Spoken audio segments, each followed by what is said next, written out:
જગતના તાત એવા ખેડૂતોને પોષણક્ષમ ભાવ નહીં મળતા હોવાથી પારાવાર મુશ્કેલીઓ વેઠવી પડી રહી છે।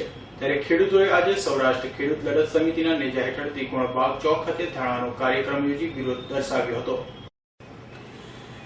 કેન્દ્ર અને રાજ્યમાં બેઠેલી આંધળી અને બહેરી સરકારનો કાન આમરવા માટે સૌરાષ્ટ્રભરની ખેડૂતો આજે વિરોધ દર્શાવવામાં આવી રહ્યો છે।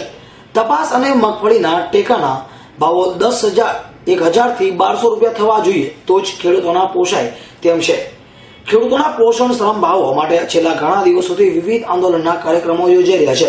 ત્યારે આજે સૌરાષ્ટ્ર ખેડૂત લડત સમિતિ દ્વારા આજે રાજકોટ શહેરના ત્રિકોણ બાગ ચોક ખાતે ધરણાનો કાર્યક્રમ યોજાયો હતો, જેમાં ગામે ગામથી ખેડૂતો જોડાયા હતા અને જબરો વિરોધ દર્શાવ્યો હતો। બહેરા સૂત્રોચ્ચાર સાથે ઘંટરાવ કરીને ખેડૂતોને ઉગ્ર વિરોધ દર્શાવ્યો હતો, તેમજ રસ્તા પર દોડી જઈને ઉગ્ર દેખાવો કરીને ચક્કાજામ કરીને ખેડૂતોએ પોતાનો રોષ ઠાલવ્યો હતો।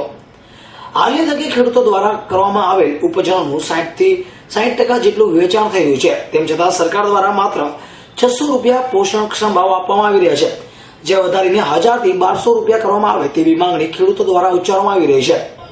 આજે ખેડૂતોનો પ્રશ્ન એટલો બધો ગંભીર બન્યો છે કે જે સરકાર આજે ધ્યાન દેતી નથી।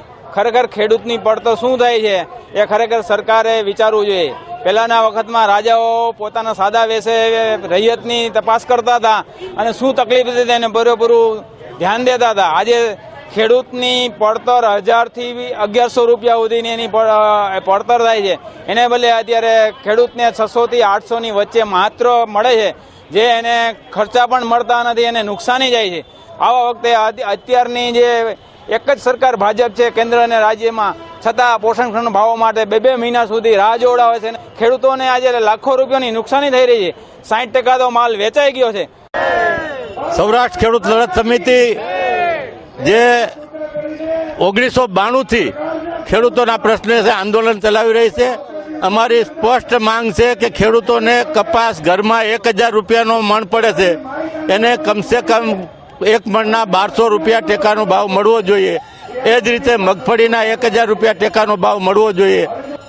અને અંધારામાં વીછી કૂછી અને જનાવરના ભયથી રાતની આવી ઠંડીમાં એને પાણી વારવું પડે છે, એ એમનો અધિકાર છે।